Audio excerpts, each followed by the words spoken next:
The following is a presentation of CBC Sports.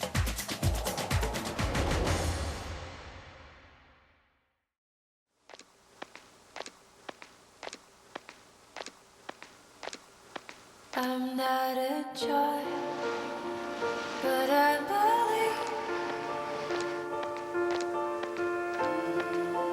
believe. I had the most inspirational day of my life today. I'm crying now because there's somebody here right now who is going through the same thing that I went through. The exact same thing, and he's only 10 years old. Pain, it opens.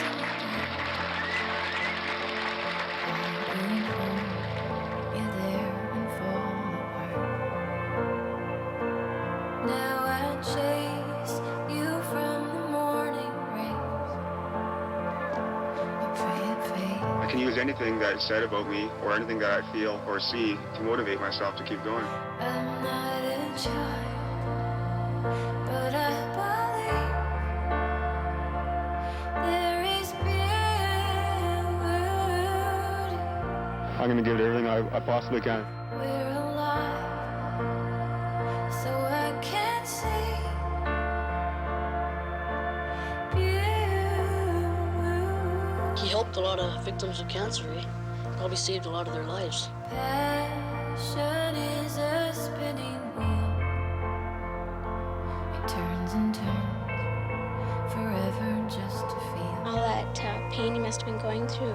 Left you alone inside another's arms. Still alone. All I can say is if there's any way I can get out there again and finish it, I will. I'm not a child, but I believe there is beauty.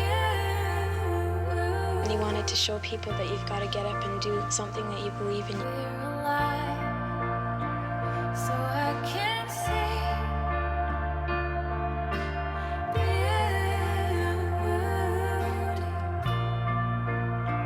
He's a hero. The Order of Canada, Aaron Stanley Fox.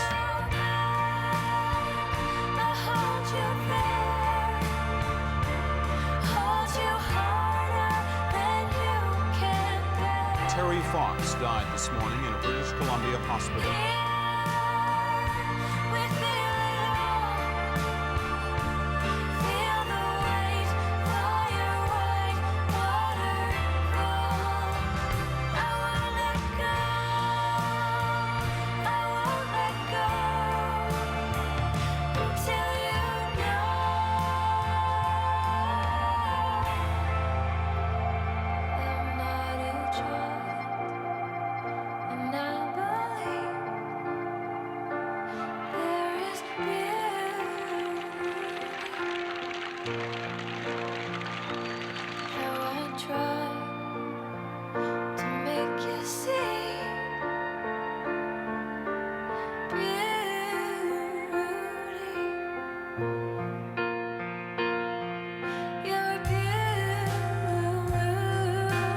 Our profound gratitude for the gift which Terry gave to all of us.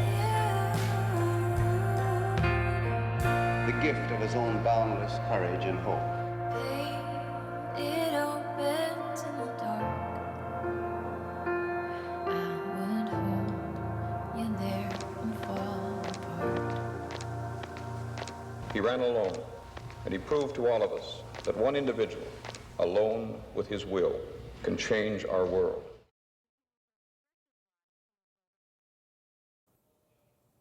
Terry Fox and the Marathon of Hope. Hello, everyone, and welcome to Rio 2016 and the Paralympic Games on CBC. I'm Scott Russell. Today, all over the world, millions of people are taking part in the annual Terry Fox Run, which has to date raised more than $700 million for cancer research. Terry never competed at the Paralympic Games, but his spirit is universal. He was at heart an athlete, and his will to succeed has inspired so many of the Paralympians who are in Rio de Janeiro. And now, as the Games reach their final day, the aura of Terry Fox is everywhere. Today on the show, we have Canada versus Japan for wheelchair rugby bronze as Rio 2016 and the Paralympic Games continue on CBC.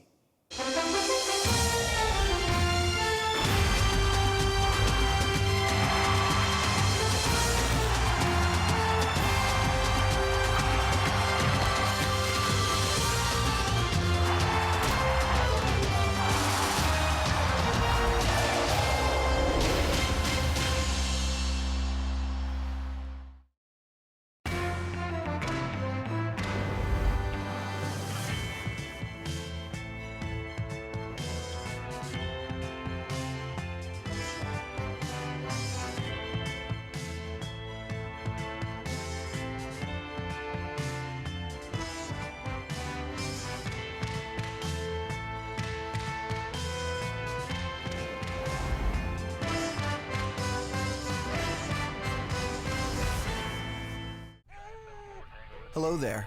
You are now one of the lucky people in this world to call yourself Canadian. Welcome aboard. You'll grow up doing things we all do, or you'll do your own thing. Either way, you're a doer. Your heroes will inspire you, but you'll find ways to inspire yourself. That's important. You'll love your home, but its borders won't be able to hold you. You'll push out to see the world. One day, you'll wake up 6 hours ahead, or 8 hours behind, or here. Maybe to prove yourself. Maybe because you're needed. Maybe to show off your big, bad, superpowered brain. That'll be you flying the flag. And when you leave, they'll remember that smart, helpful, confident, tough Canadian. So we thank you in advance for making your mark. The world needs more Canada. Let's bring it to them.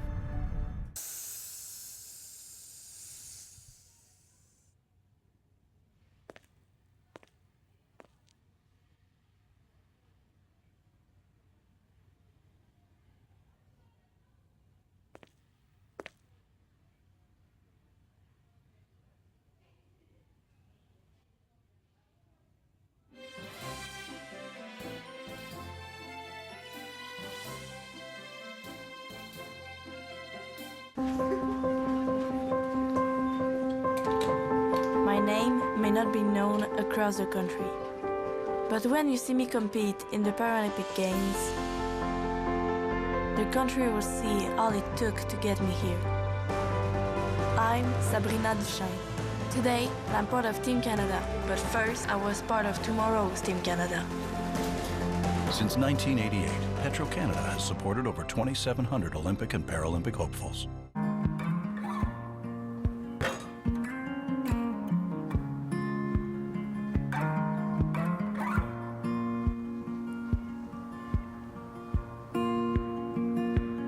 I pick up a broken comb, run it through my thin gray hair. Though I don't have any plans tonight, I'm not going in.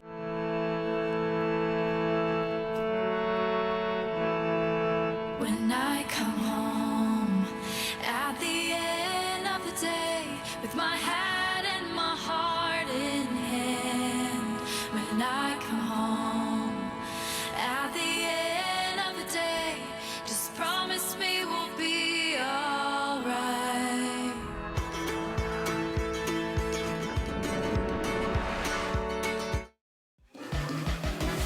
Beautiful day. Welcome back to Rio 2016 and the Paralympic Games on CBC. We're on social media, Twitter, Facebook, Instagram, at CBC Sports. Get in on the Paralympic conversation. Use the hashtag Rio 2016. Longtime men's sitting volleyball rivals Bosnia and Herzegovina and Iran met earlier in Pool B play, with Iran winning the pool on the strength of a 3-0 triumph on Monday. Both teams advanced in the semi-final round as Iran topped Brazil, while Bosnia and Herzegovina blanked Egypt. Michaela Breeze and Dwayne Del Oca have highlights of their 5th consecutive battle for Paralympic gold. This is the 4th set. So to start the 4th set now, with Islamic Republic of Iran leading by 2-1.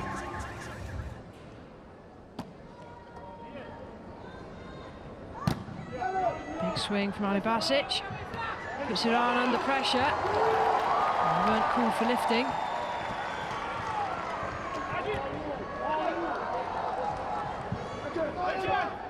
Oh, Ali Basic just rolls it over the head. Well, that was just 2 great recoveries in that rally. Double touch given against Bosnia-Herzegovina.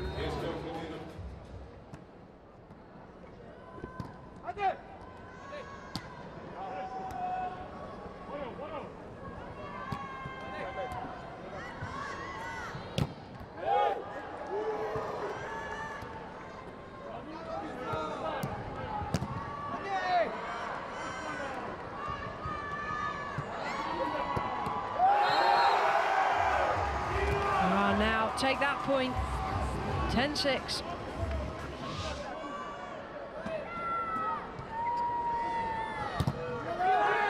Well, Cudridge, having checked in, is using that incredibly strong left arm to swat the ball. That's the point here for Bosnia-Herzegovina. Trail by 2 in the 4th.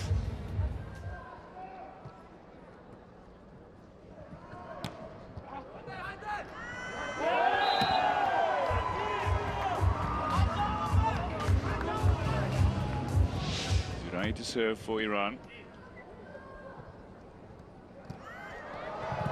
Joust at the net, keeps the ball going though.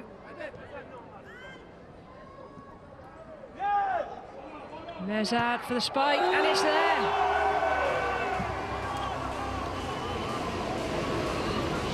Right to serve.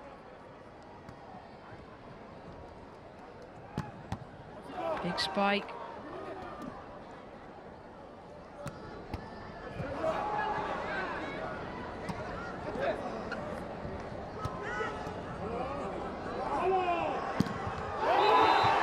Great work by Salehi, the libero. The Iranians kept the ball alive.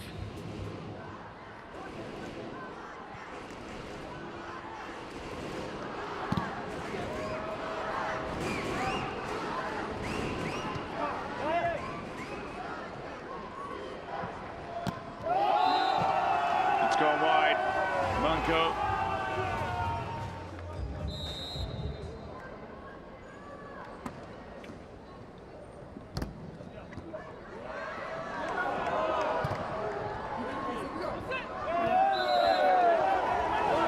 Bosnia-Herzegovina, they've been outplayed for the bulk of this full set. So much work to be done in this set yet. Bosnia-Herzegovina are to extend this to a decider. Reeling off the points though. They're coming. Cudridge, Chacha getting involved.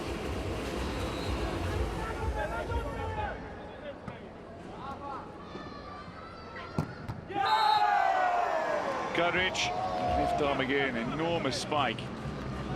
Certainly there for his attacking prowess. Ball is called in. Has it touched somebody on the way out? It's good. The ball is good.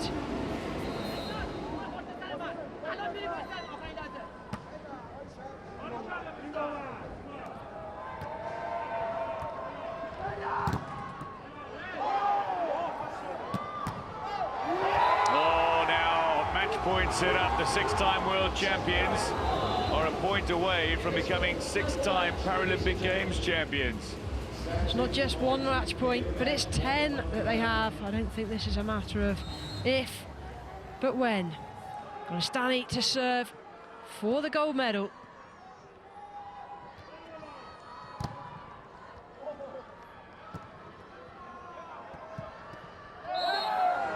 Oh, one match point has been saved.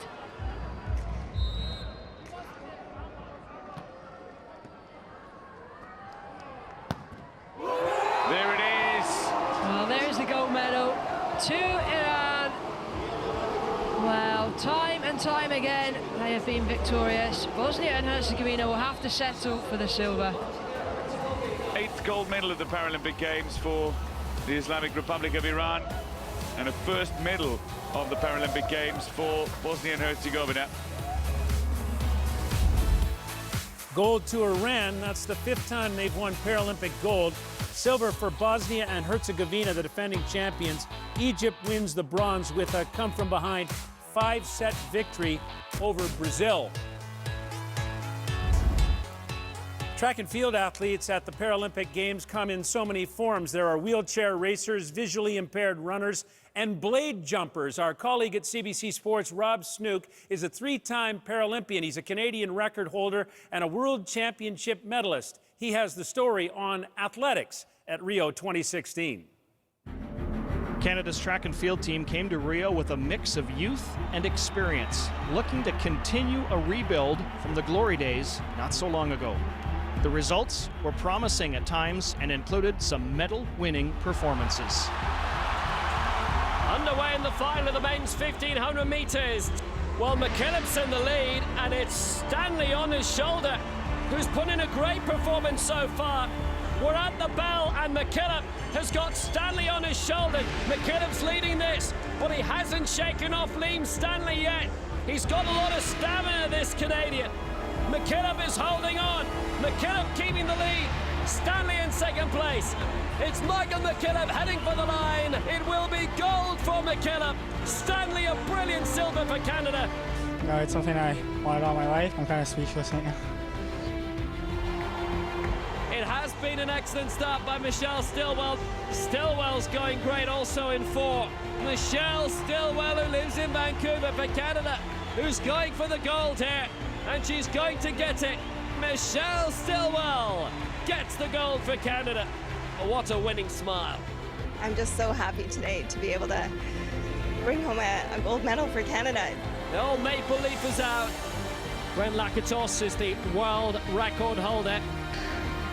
And away they go, and away Lakatos goes. Fairbank right alongside, but Lakatos is flying perfectly here for Canada. He's well ahead of the rest. He's going to be the Paralympic Games champion. Oh, Canada's Brent Lakatos gets the gold. 14:44.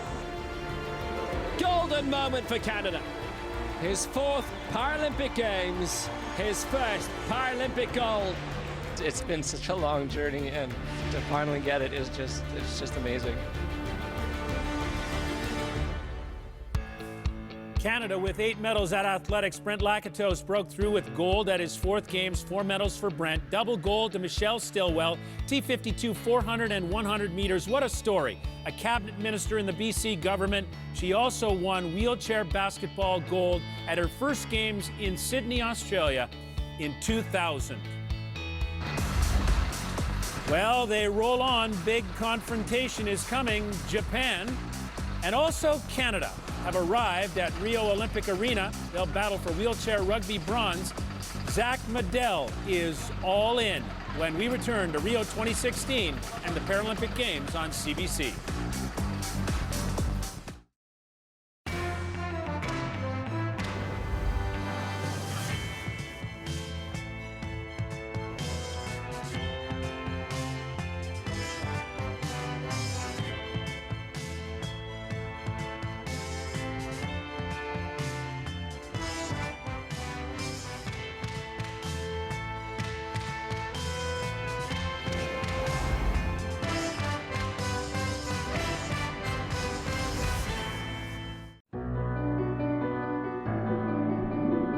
You remember the moment.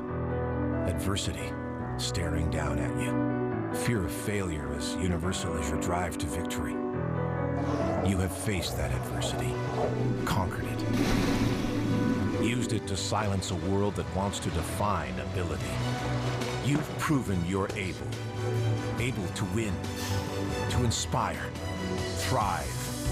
You've worked just as hard, pushed just as far, overcoming the doubts all athletes face. There is no despite, only in spite of. You're here because you deserve to be. All your life you've known it. Victory against adversity defines you, but no one can define your adversity. You have shown the world that you are not here to just compete. You are here to win.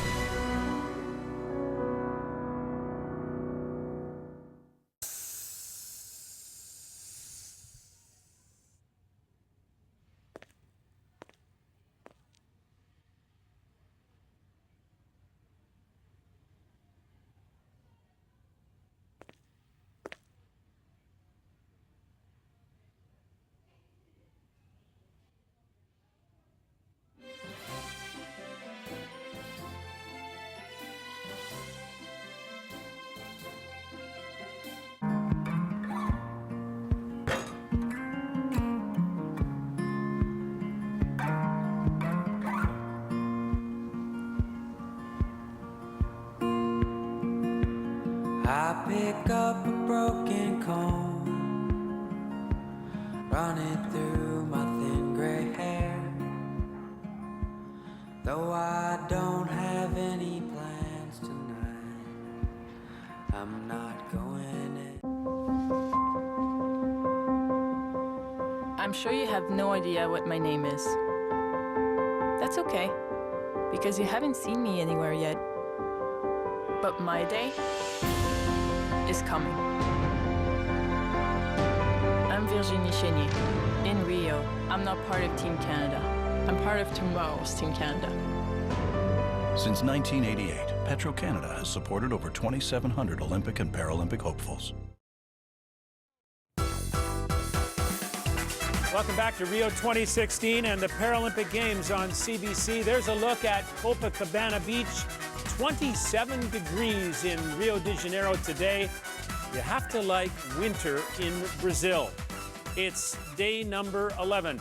The Paralympic movement is growing all the time. At the first Paralympic Games in Rome in 1960, there were 400 athletes and 8 sports. At these games, 4,300 athletes, 22 sports. Here is Canadian Sports Hall of Famer Stephanie Dixon to review new territory at the Games. History was made at the Rio Paralympic Games with the debut of 2 new sports, the triathlon and canoe sprint. For the inaugural para-triathlon event, athletes swam 750 meters in the choppy waters off Copacabana Beach. They cycled 20 kilometers and ran 5 kilometers in the same venue that hosted the Olympic triathlon last month. Canadian medal favorite Stefan Daniel was up against his German rival, Martin Schulz. This heavyweight battle lived up to his billing. The duo, which has split the last 3 World Championship titles, put on a para-triathlon clinic for the thousands of spectators that lined the streets and beaches of Copacabana, Rio de Janeiro. Daniel, the youngest athlete in the field, was 4th when he hopped off of his bike, nearly 2 minutes behind leader Martin Schulz of Germany. A determined Daniel made up massive ground on Schulz during the run portion along Copacabana Beach. 5 kilometers wouldn't be enough. The 19-year-old wound up with silver. On the run, I was able to find the legs, thank God, and I was lucky to secure a podium. This Spanish guy, I was really digging deep, and he almost got me at the end, so I had to give everything today. When the dust finally settled, it was Schulz finishing 28 seconds ahead of Daniel to take the first ever Paralympic gold medal in the sport. Following Stefan's impressive silver medal finish, the Calgary native took in some of the scenery Rio has to offer before looking ahead to 2020. Got to watch some other events, do some sightseeing with my family, and then I'm looking forward to going back home. Break, I'm ready for the next quadrennial, so I'm looking forward to Tokyo. Canoe sprint made its Paralympic Games debut on the water at Lagoa Stadium. Athletes competed in kayaks with 6 medal events, 3 for the men and 3 for the women. Canada has been a leading force behind getting canoe sprint into the Paralympics. Team Canada was led by 46-year-old Christine Gauthier, a 5-time world paracanoe champion in the K1 200-meter event. Gauthier had her sights set for gold in her first Paralympic Games in Rio, and while she paddled hard for the podium, she finished just outside of the medals with a 4th-place finish. The wind changed just before the race. It's unfortunate because it was perfect, just a little front this morning, and it's changed to a 9 o'clock complete sideways right now, and this is the worst possible condition I can have for me with my disability level. So. Gauthier is hopeful Paracanoe's debut at the Paralympic Games will inspire the next generation of Paralympians. Those will include 20-year-old Erica Scarf, who took up the sport just 3 years ago.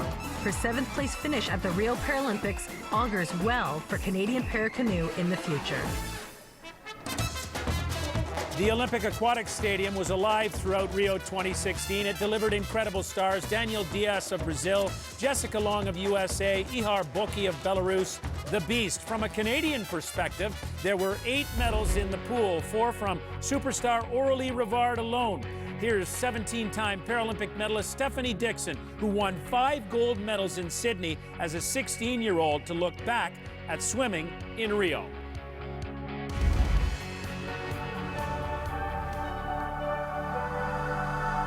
Canada's Paralympic swim team were looking for big things coming into the Rio Aquatic Centre. Inspired by Team Canada's performance at the Olympics, the Paralympic team were poised to carry on the momentum. The 2016 team is led by legend Benoit Huot. The veteran of Team Canada came into Rio with 19 medals, hoping to establish a new record with medal number 20. Free-putt, as if this were a training swim, and he had everything left in the tank. Touches in a mammoth world record time, 3:57.71 ahead of Dubrov, and Benoit Huot with an historic 20th Paralympic Games medal. and a smile on his face, the great Canadian, the great gentleman, and the incredible ambassador of the Paralympic Games. On day 8 in the men's 400 free, Uat made history, scoring a bronze, his 20th and likely final medal of his Paralympic career. But the future remains bright for the Canadian program. 17-year-old Tess Rootliff of Caledon would add to Canada's medal count in the pool with a brilliant performance in the women's 200-meter individual medley. Fantastic performance from the Canadian Rootliff, touching in for silver. What a lovely finish from her. The silver was Tess's first ever Paralympic medal, a brilliant example of how much potential this teenager has. 23-year-old Katarina Roxon continued Canada's success in the pool with a triumphant performance in the women's 100-meter breaststroke. Canada might have yet another medal. It is Roxon who's surging to the front. Cashmore will be denied the gold she does so dearly desired. Roxon takes gold. Cashmore takes the silver, overcome by the emotion of claiming gold. Roxon, who finished behind Cashmore at the Worlds, is now on top of the world. The Corner Brook, New Brunswick native, in her 3rd Paralympic Games, capped a great season by standing on the top step here in Rio. 20-year-old Aurélie Rivard continued her impressive rise in the world of swimming. Rivard quickly established herself as the swimmer to beat in Rio. Her ability is undeniable. But right now, it's all about Aurélie Rivard, the 20-year-old. Gold in the 50, gold in the 100, gold in the 400 free in world record time. But Rivard with another sensational swim, scintillating, absolutely captivating in the water throughout these championships. So as the flame is set to go out in Rio, it is clear there is a changing of the guard in Canadian Paralympic swimming. As the legend Benoit Huot swims into the sunset, a new generation of young swimmers led by Aurélie Rivard are poised to set new records and write the next chapter in Canadian Paralympic swimming history. Thanks very much, Stephanie. Benoit Huot now has 20 medals over the course of his illustrious Paralympic career, the last a bronze medal in the 400-meter freestyle. Benoit, this is just one medal among many, but how important is this bronze medal, your last perhaps, to you? Well, it's been a very emotional week, Scott, and number 20, even if it's a bronze, it's very special, and I felt like it was a gold last night. I started quite strong the meet. I had a best time in the 100-meter backstroke, and actually I wanted to come here just to try to do personal best time and hopefully be on the podium, and this is what I did in the first event. I had an okay 200 IM, and the Ukrainians in our class were very, very strong at this competition, and they did 1, 2, 3 in my best race on Sunday last week, and last night, well, the same 3 Ukrainians were in the race, and I had the best time of my life, best time by 2 seconds, and was able to be on that podium for the 20th time. So I just like to think that finishing on a nicer number than 19 is a lot better, and I'm enjoying it. Benoit, how encouraged are you by the next wave of Canadian Paralympic swimmers, in particular Aurélie Rivard? It's very positive, Scott. You know, Aurélie won 4 medals here. 3 of them were gold, 2 world records. She's the next, well, she's the star of our sport and of the Canadian Paralympic Committee. And I really hope that she actually, it's not even hope, she does have the personality and the abilities to be there for the next 10 years.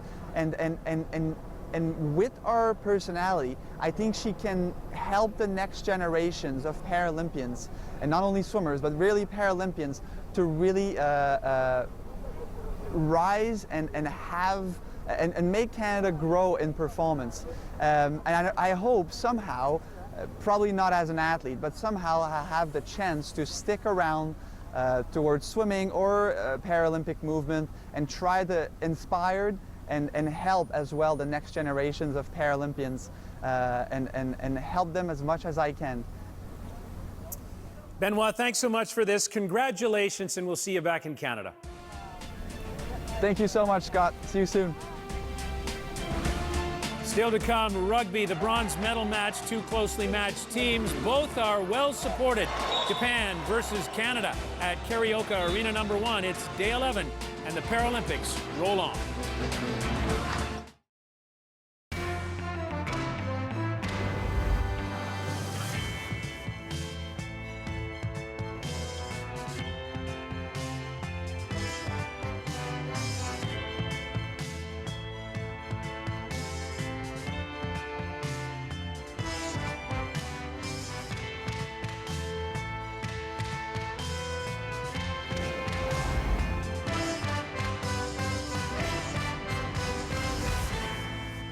Hello there. You're one of the lucky ones to call yourself Canadian. You'll have heroes, but you'll find ways to inspire yourself. You'll love your home, but its borders won't be able to hold you.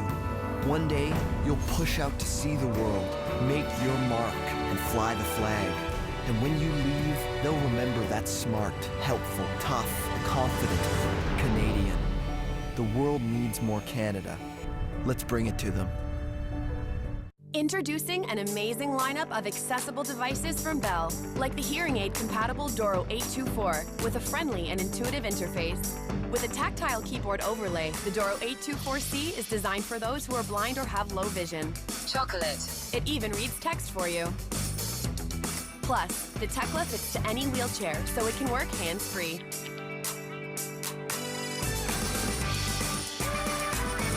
Bell. Accessibility just got better.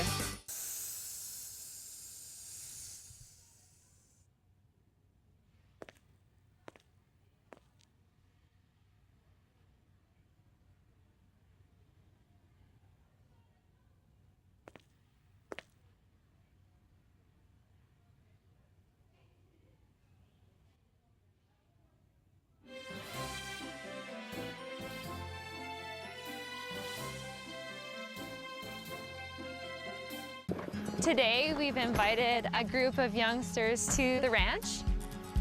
Do the cows ever go in the house with you? What's it like to be a rancher? Is it true that cows jump over the moon? Cows like to travel in S's. Do you have to work every day?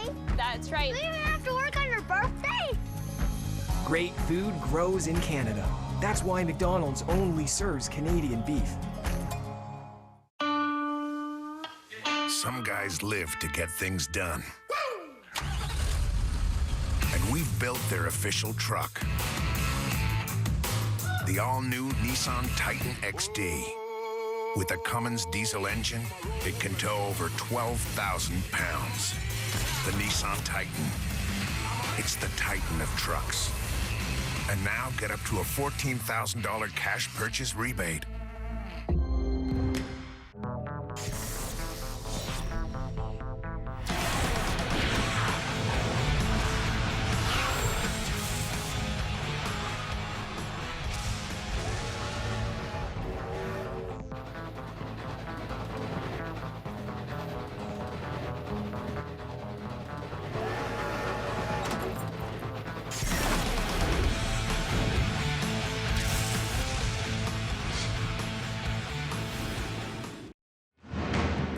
Welcome back to Rio 2016 and the Paralympic Games on CBC. Lots more to come today. 6 p.m., the gold medal game in wheelchair rugby. It features Australia, the defending champions, versus the United States. And then the closing ceremony from historic Maracana Stadium. That's at 7 p.m. It should be very festive and colorful. Lots of traffic on social media regarding the Terry Fox run today. There's Dylan Moskovich, the figure skater, an honor speaking today at the Terry Fox run. Sean Ashmore, he played Terry Fox in the TV movie My Hero, says Sean. And the great Canadian heptathlete Jessica Zelinka. A beautiful day to celebrate a Canadian hero. What a wonderful day as we continue with the Paralympic Games on CBC. Cycling comes in two forms at the Paralympic Games, inside in the Velodrome and outside at Ponto along the beautiful roads which surround Rio de Janeiro. They come in pursuits and time trials, and here's the Canadian story. There were 9 medals in cycling. Tristan Chernoff, a first-time Paralympian, had 3, 1 of every color. Here's more on Canada's cycling story in Rio.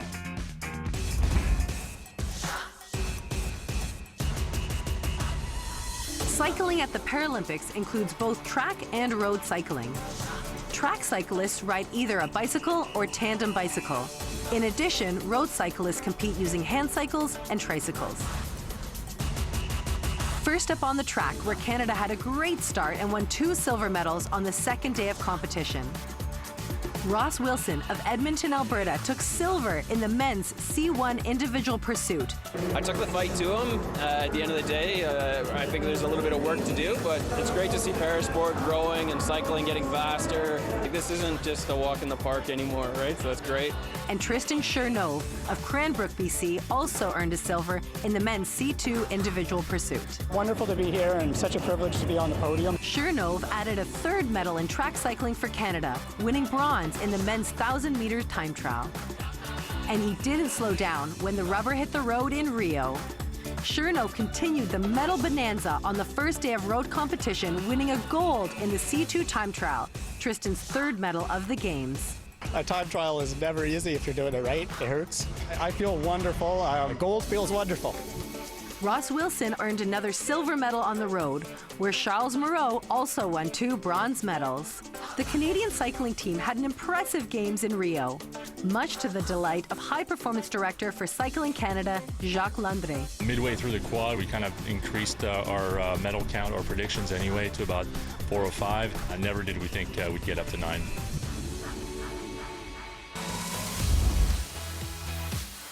The Terry Fox Marathon of Hope today all over the world.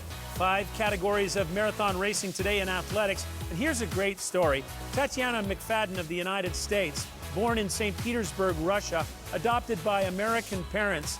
She had, coming into the Games, 10 Paralympic medals.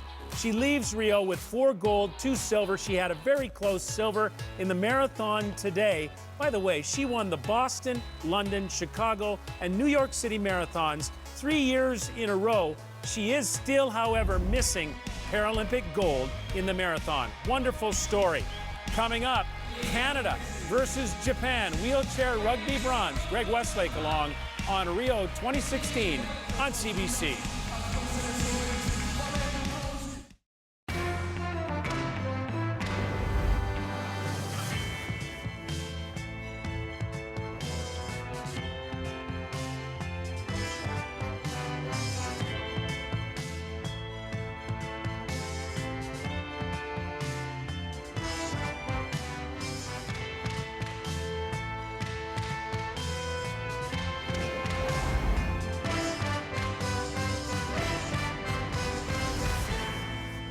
Hello there. You're one of the lucky ones to call yourself Canadian. You'll have heroes, but you'll find ways to inspire yourself. You'll love your home, but its borders won't be able to hold you. One day, you'll push out to see the world, make your mark, and fly the flag. And when you leave, they'll remember that smart, helpful, tough, confident Canadian. The world needs more Canada. Let's bring it to them. Introducing an amazing lineup of accessible devices from Bell, like the hearing aid-compatible Doro 824 with a friendly and intuitive interface. With a tactile keyboard overlay, the Doro 824C is designed for those who are blind or have low vision. Chocolate. It even reads text for you. Plus, the Tekla fits to any wheelchair, so it can work hands-free.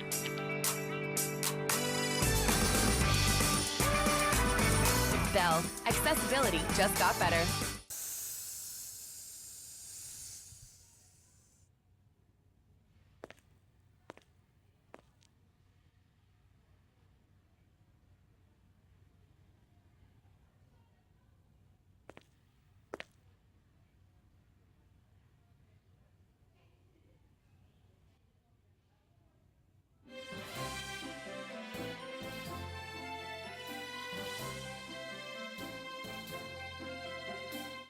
Today, we've invited a group of youngsters to the ranch. Do the cows ever go in the house with you? What's it like to be a rancher? Is it true that cows jump over the moon? Cows like to travel in S's. do have to work every day? That's right. Do we even have to work on your birthday? Great food grows in Canada. That's why McDonald's only serves Canadian beef. Some guys live to get things done. And we've built their official truck. The all-new Nissan Titan XD. With a Cummins diesel engine, it can tow over 12,000 pounds. The Nissan Titan.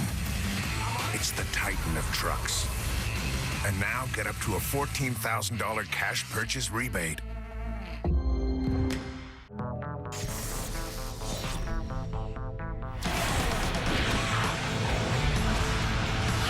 One, the site of wheelchair rugby, and we've got a bronze medal match coming up between Canada and Japan as Rio 2016 day number 11 continues.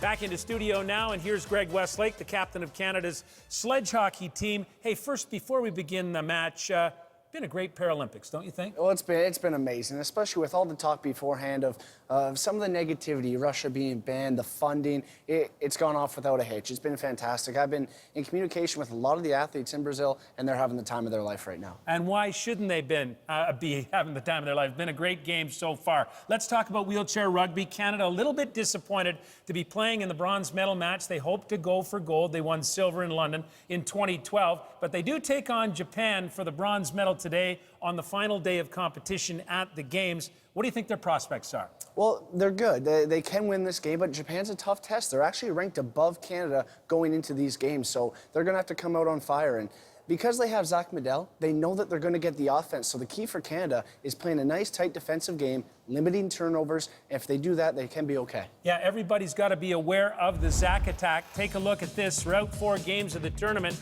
Zach Medell has scored 138 goals. His closest competitor, Riley Batt of Australia, the defending champions, he had 131. But Zach Medell is one tough customer when it comes to scoring. Well, absolutely.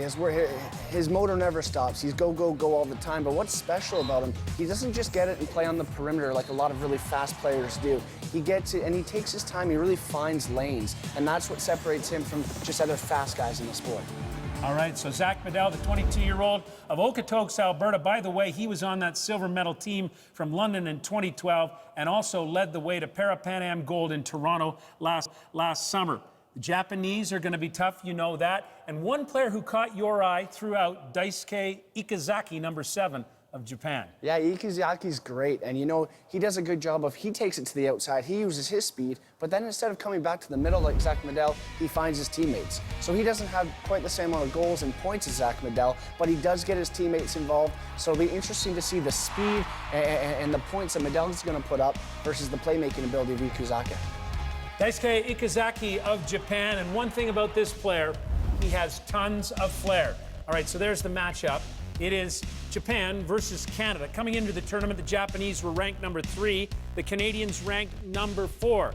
Let's get to the arena, catch up with Rob Snook, who's got the Canadian coach, Kevin Orr. Thanks, Scott. Kevin, did you pinpoint any troubling signs in the semifinal against the U.S. that took you out of your game plan? Well, I think we executed our game plan. I think the Americans came out and they executed theirs as well, and they just played better than us. We had a good game. It just wasn't our day. You know Japan well. You've met them many times. What's the challenge against Japan? Well, Japan has a lot of firepower, just like Australia, the U.S. It's going to be a battle today for sure. It's a matchup problem for us, and I think we've got to have great days from Zach Medell and our support players. And I think if we do that, we'll come out with a win. What sort of matchup should we be looking for?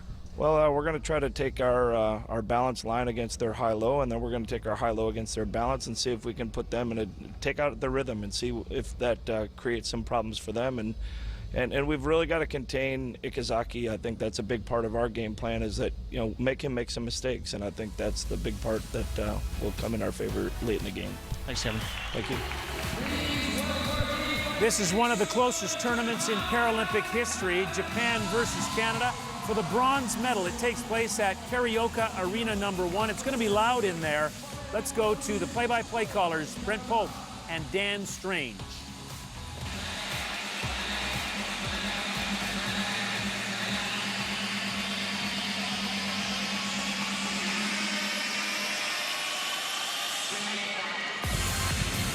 and it's Japan versus Canada in the bronze medal final. And the first, of course, and then the gold medal still to come.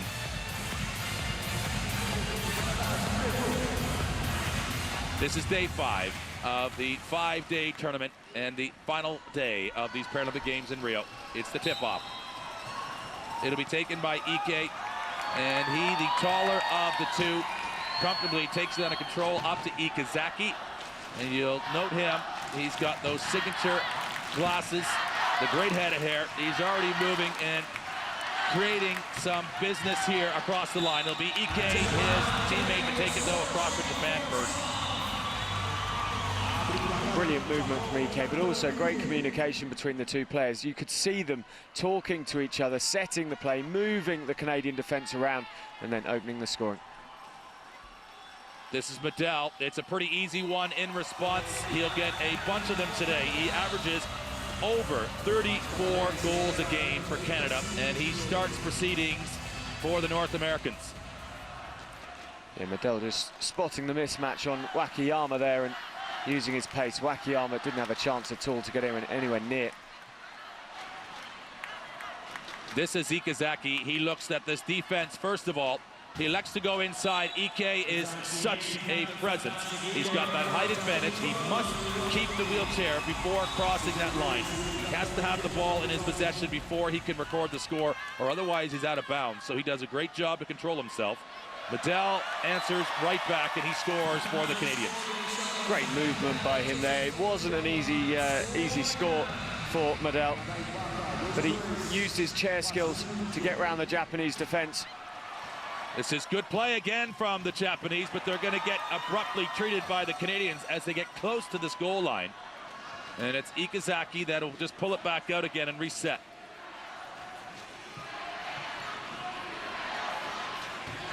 So the offensive players have a maximum of 10 seconds in that scoring area, or otherwise the turnover foul. Ike, I think, is going to get in, but as he gets pushed out just off that post, and it's awarded. You see the referee indicating with the arm, but it's often a gray area there, whether or not they do count it as continuous play or whether or not they would have assessed them as being out of bounds. I thought the Canadian defense was almost perfect there. They kept Ike right out on the right-hand side, wouldn't let him in near the goal line, but eventually just sneaking over. And up for Samard. He is the second scorer for Canada. He and Medel have split the 3 goals so far. Averaging 4.3 goals per game, Samard. And 12 seconds in which to get it over the halfway point. And Ike feeling as though time is running out. You see there's 31 seconds on their scoring clock. They have 40 seconds in which to do that, take it from their inbound all the way down the floor to score, but they must get it over that center line in 12 seconds.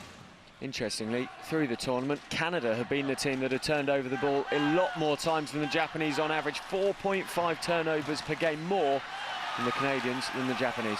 They've done enough here to pop it out for a second, but it's last touched by the Canadians. And Japan, again, will get this inbound, but they're still working with that original 40 seconds. Canada can't look away. Cody Caldwell looked away for a split second, and it was gone from him. Ikazaki will put it out to his running mates, and they have opened up this scoreline now. The first time that they have been ahead by 2. And the Canadians, at times, just ever so slightly have drifted in this competition. You saw that a little bit against the Americans. They need to be mentally sharp here.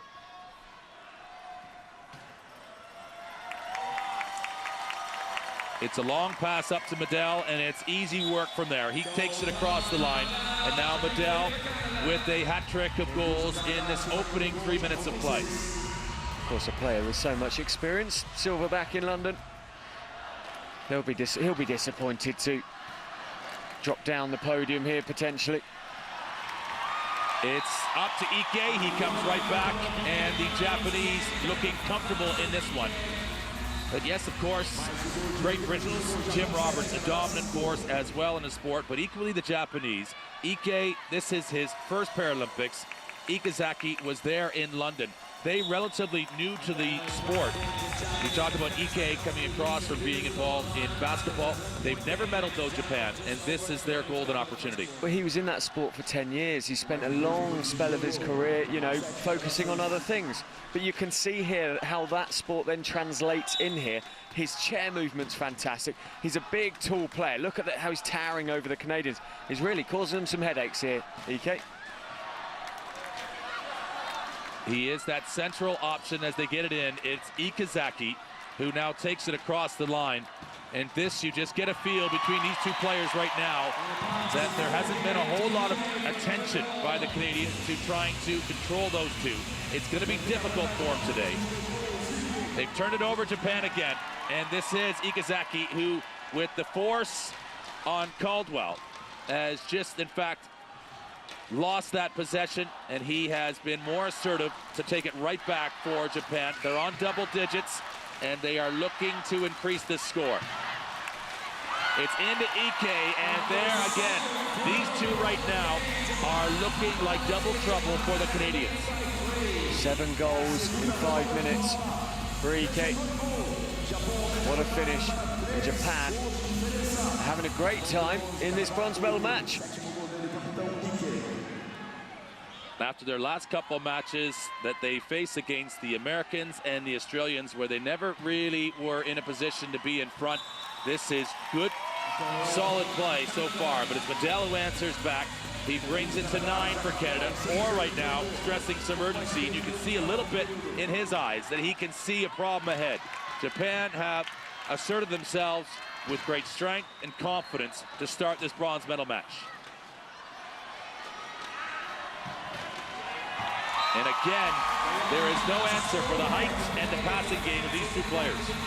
Yeah, seemingly for the Japanese, it's all about the double trouble. And Canada at the moment, it's really just this man, Medel, who is getting ahead of the Japanese and using his pace to cause problems. Canada need a second option. They need a threat to force the Japanese defense to you know, spread across the court more. And the top nations in the world that are competing in the semifinals, they are 1 through 4, the officially top-ranked teams in the international wheelchair rugby. United States 1, Australia 2, Japan 3, and Canada 4. And it is right now that top seed, 3rd position, Japan, putting on a little bit of a clinic the way they're scoring.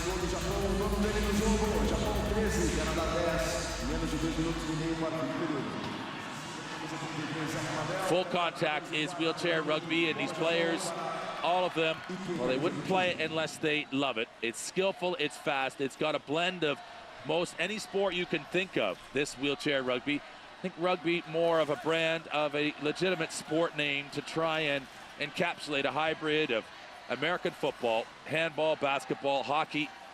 You could even say there's some athletics in there, the way they will sprint up and down the floor against each other. You will really see the individual speed of these players at times, particularly when they haven't got the ball or they've got it in their lap and they can really drive with both arms to generate speed. But we are inside the last minute of this opening period. It's Medel again, and he will be poised here.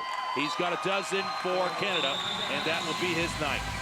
The mobility of the former sled hockey player really coming to the fore there for Medel. What a star he is for his team, but he's going to have to really set fire in this bronze medal match if he's going to reduce this Japanese lead. Ike and Ikazaki, they really do have a great sense for one another. They are tall players, they're great targets, but they move so well, and they understand this game increasingly so. They will try and manage these remaining seconds. They work the ball a lot better than the Canadians. Canada, a lot of it's about the fast break to pick up goals where Medel gets ahead of the Japanese defence. But the Japanese are actually, that's a brilliant, and again, wasting time and then eventually goes over.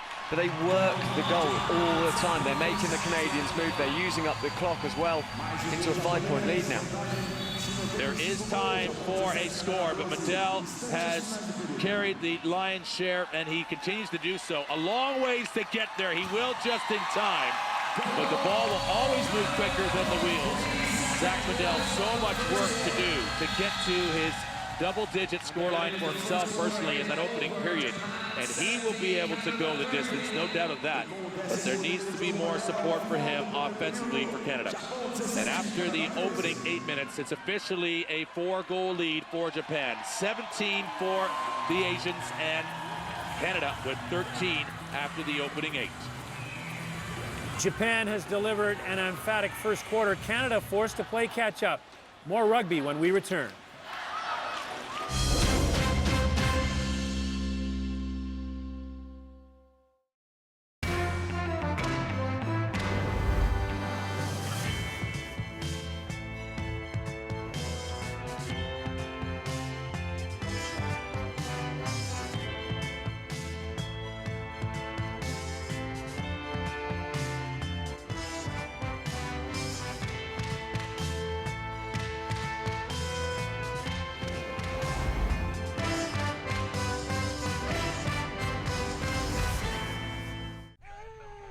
Hello there. You are now one of the lucky people in this world to call yourself Canadian. Welcome aboard. You'll grow up doing things we all do, or you'll do your own thing. Either way, you're a doer. Your heroes will inspire you, but you'll find ways to inspire yourself. That's important. You'll love your home, but its borders won't be able to hold you. You'll push out to see the world. One day, you'll wake up 6 hours ahead, or 8 hours behind, or here. Maybe to prove yourself. Maybe because you're needed. Maybe to show off your big, bad, superpowered brain. That'll be you, flying the flag. And when you leave, they'll remember that smart, helpful, confident, tough Canadian. So we thank you in advance for making your mark. The world needs more Canada. Let's bring it to them.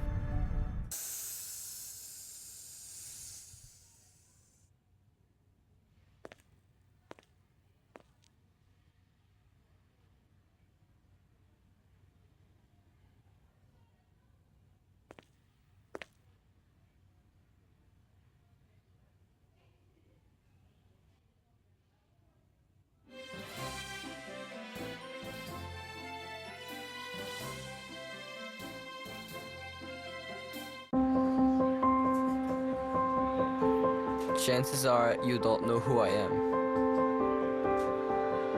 You don't recognize my face and you haven't seen me compete. But one day you will. I'm Alexandre Corriot. In Rio, I'm not part of Team Canada. I'm part of tomorrow's Team Canada. Since 1988, Petro-Canada has supported over 2,700 Olympic and Paralympic hopefuls.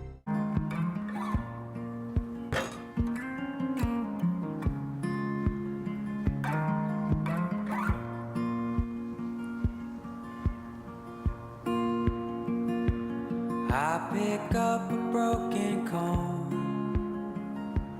run it through my thin gray hair.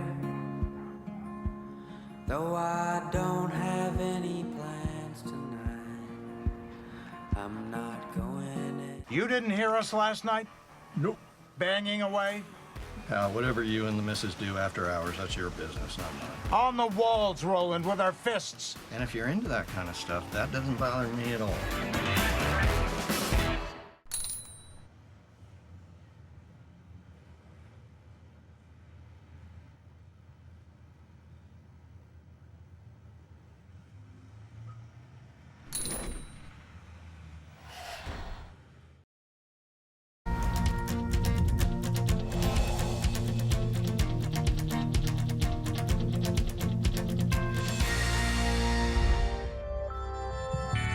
For me, representing Canada is huge. I grew up watching hockey, playing baseball, playing football, and going back to hockey, you watch those Olympic Games and those World Juniors, and you get to see those kids and those famous athletes wear the maple leaf on their chest and represent the country. And for me to be able to do the same thing, it's a dream come true. Game Faces is brought to you by the Paralympic Foundation of Canada. To support Canada's future Paralympians, text PARA11 to 45678 to donate $5. Trevor Hirschfield, co-captain of the team, big part of the Para-Pan Am gold last summer in Toronto. Canada's in a hole. Right now, back to Brent Pope and Dan Strange. This, the bronze medal match, and the second period awaits the crowd building inside Karaoke #1 Arena, as it has been for the entirety of this tournament and across the Paralympic Games. 14,500 is the capacity, probably at the halfway point edge building. Of course, the gold medal match as well, but these Brazilian fans, they come in numbers, constantly filling up the seats. It'll be Medel who takes it for Canada, and he tries to force himself through. Ikazaki tries to just equally get the hand on the ball to make it a 50-50 that would ultimately go to the possession arrow, but Medel again opens up the scoring for Canada. The Paralympic Games for the first time, and he brings a calm head to proceedings for the Canadians, and that's really what they need right now. It's Ikazaki who will score again. That's his 5th goal today for Japan.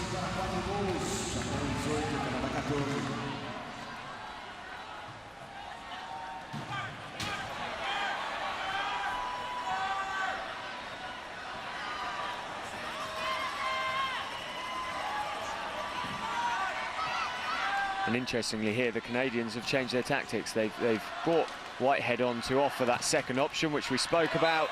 And there he goes over the goal line. It works for them. That's his first, Whitehead, who is that tall target like Ike is for Japan. And the important #2 on this side will get things going for himself offensively. It's up now to Nakazato, and Medel a little bit more aggressively defensively. But Japan, again, are finding different routes out of their own end. And this is going to be Kano to go across the line. Another player involved for Japan. They have 4 different scores in the match so far. Yeah, an average of just 1.5 goals per game in this competition. But he gets a very important goal and keeps the lead. 4 points clear for Japan.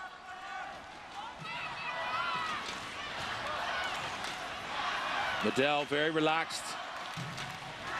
He can put it inside now. Whitehead always an option. He doesn't have to force it, and that is part of the respite he gets with a player like Whitehead out there for him. And over a short tournament like this, 5 games in 5 days, even though Medel is young at 22 in relation to a lot of players in the sport, there's a big hit coming in from Hirschfield. And again, it's Kano. He comes and forces a little more pressure there. That's better from the Canadians defensively to reduce that time and space. Yeah, what an impact Whitehead's had. What an impact that was. Wow, great hit by the #10, Hirschfield, the captain. But the impact that it's had is it's actually freed up Medel to have sort of a more inventive role in the game instead of just the fast breaks all the time. You see it there. They created the play, the gap opened up and through he went. It's much more inventive and sort of it's making the Japanese defense think. He's got a dozen now, Medel, and just showing a different side of his game with the ball distribution here, with more of an option maybe with Whitehead now on the floor. It's over to Ikazaki. He uses his force too. He will love to drive into the opposition. He equally loves to score, and boy does he love to race, as you can see him flying down the field of play. Medel just stretches back before he approaches. He's turned it over here. Ikazaki will just gobble this up, and the halfway point of the floor, he has total possession. He's on his own, and he waits just for the Canadians to catch him up before he scores. Canada don't need to rush this. They don't need to force it. They were coming into that game really, or coming into the game really, really nicely again there. But Medel just got a bit overexcited. He forced the play, and the Japanese gobbled it up when the chance came. Again, it is Medel that will drive the ship here right now. You see how the Japanese, when he has a little bit of a moment just to think, puts the ball in his lap. They are trying to get to it, and it's not totally protected. Of course, he's got a crossbar across the front of his wheelchair, and I think it's the Canadians who leave the field of play first. And what's happening here is they found a way to not only irritate Medel, but to be distracting, every time he thinks he's calm and in possession, the Japanese are searching for that ball. The Japanese aren't getting drawn in defence too much either. They're actually sitting back. They're allowing the Canadians to come towards the goal line and make their play. And all they're waiting for is that one little slip from Medel. And if he makes the slip, which he has done twice now in, is it 3 plays, 4 plays, suddenly, there go Japan, and they could go 5 points clear again here. PK waiting. And it will be Daisuke Ikazaki all the way. He's got 7. His running mate, the captain, Yukinobu Ike, has 10. And so they continue to run really in pace with each other offensively. They are equally a threat, and the Canadians have to respect them both. We've spoken about them in attack today and how impressive they've been, but I think the way the Japanese have weathered this Canadian storm in this second period has been really quite an awesome achievement by them. Canada looked like they were coming right back into it.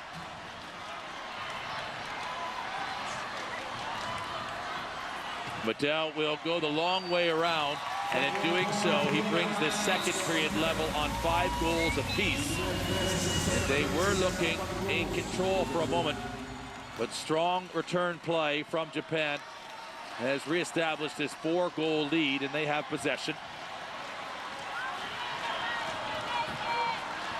It's out front and just in time. It looks from the angle that you'll see, and there it was. That was the extension for Ike to get to that ball, as it was so well advanced for him from Ikazaki. By the time he scores it here, a little bit of a bump maybe from Medel, and he just corners a little too hard, and he ends up falling in the end zone. Yeah, originally I thought he may have actually really hurt himself here, because it wasn't the nicest of angles that he fell on.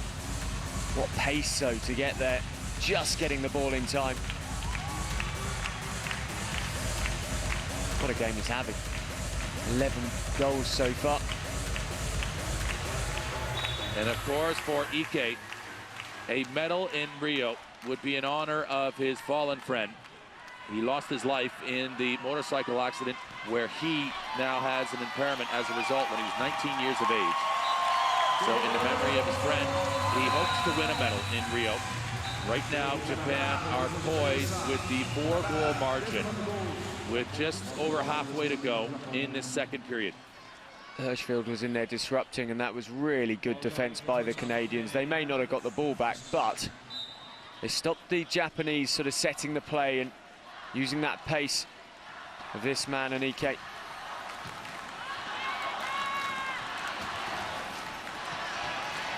Ikazaki, he can turn on a sixpence. He has forced Hirschfield right out of the field of play, and that really a matter of course. And they're going to count it as a goal for Japan rather than a penalty against Hirschfield, which it is effectively, but he won't sit it down as he makes the inbound there. And again, it's that 5-goal margin for Japan. But Medel will just break through out of the backfield. And like a running back in American football, he is finding all the holes for Canada right now in his Japanese defense. But he can't carry the ball exclusively. International debut back in 2011 for Medel. Can he get his team back into this one? The Japanese, well, we said they had almost more to lose in this game with them going for their first ever bronze, but they've settled brilliantly in this first half. Second quarter now. Ike with the decoy of an attempted pass, pulls it down. They must bounce it or pass it within 10 seconds to keep the ball live. 20 seconds on their scoring clock. And Ikazaki, he is patient, he is confident as well. And this is Medel, who is just by an inch, I believe, just left the field of play. And they're going to call this one as a penalty, where he's going to actually effectively come off, and it will be 4 against 3 now for Japan with the numerical advantage. This is going to really test the Canadian defence with 3 players against the pace of Ikazaki and Ike. All part of a day's work in wheelchair rugby. I was going to say Ike, just, you know, reminding him of the importance of this one. There's no I in team. And off he goes without the goal to his name, but he won't mind. The Canadians back to 4. Within shout of the Japanese still. The double team there from Whitehead and Medell on Ikazaki, and then Ike still an option. Beletsky out there allows the Canadians another 0.5 on the floor.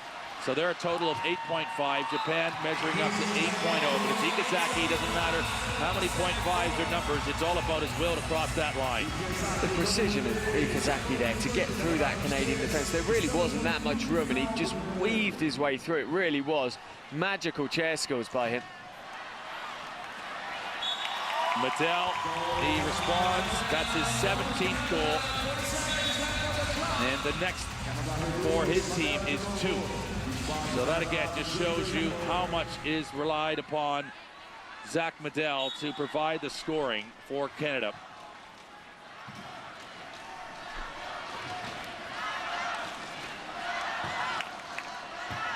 It's across to Ike, and he just establishes enough position with his speed, gets ahead of Whitehead, but Whitehead has done enough with a bumper on his chair there to try and anchor him in the center of this offensive zone.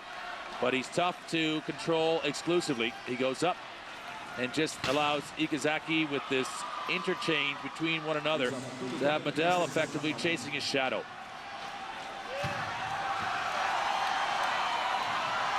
And Beletsky is there with him, but it's across for Ikazaki again. Some fantastic blocks and picking by Ike there. First, he picked off Whitehead, and then he made the gap again. The Japanese really couldn't have started better in this game. What a game they're having, and that was brutal from Medell. Like a battering ram, and he was doing the 50-yard dash in what is a significantly shorter distance, this overall field of play. He rams across to keep it within 4, but a 4-goal lead. It's Japan 29, Canada 25 in this bronze medal game.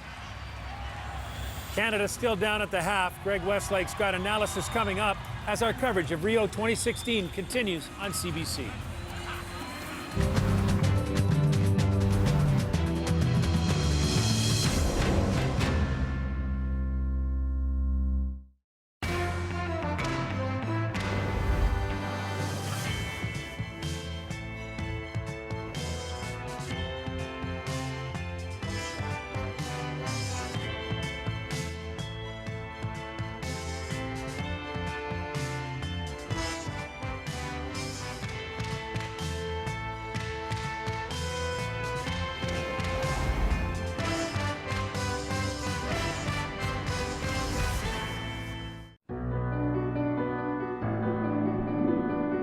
Remember the moment.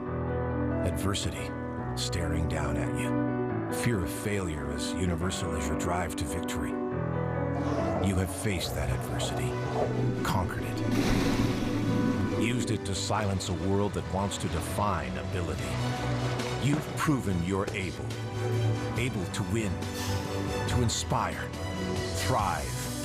You've worked just as hard, pushed just as far, overcoming the doubts all athletes face. There is no despite, only in spite of. You're here because you deserve to be. All your life you've known it. Victory against adversity defines you, but no one can define your adversity. You have shown the world that you are not here to just compete. You are here to win.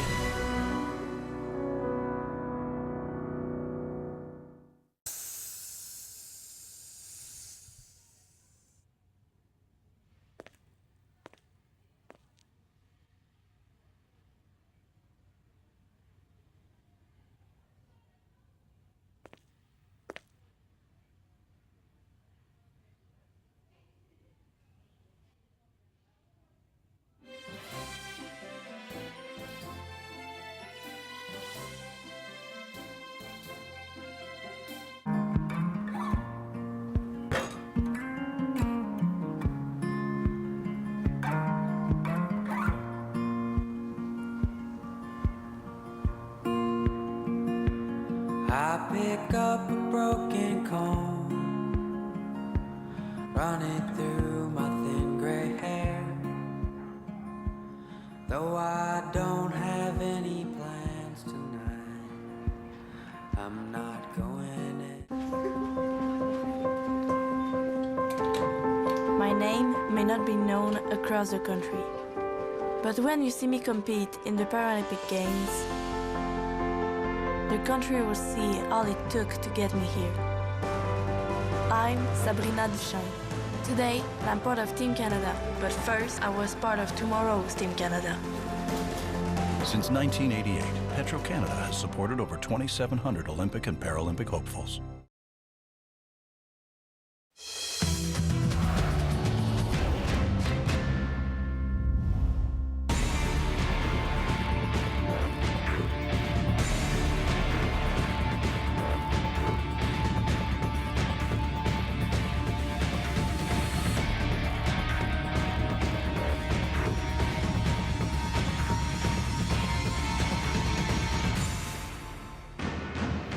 Lots on the line. Wheelchair rugby bronze medal match. Scott Russell along with Greg Westlake as we continue with Rio 2016 in the Paralympic Games on CBC. Canada's down by 4 after the half, Greg, and they look like they're upset. They're not playing for the gold medal. The bronze medal game is by far the toughest game in sports to get up for. You always have a team that thinks they should be in the gold medal game, and that looks like Canada right now. So they need to take this time at halftime to think about how important winning a medal is and come back with a renewed sense of urgency in that second half.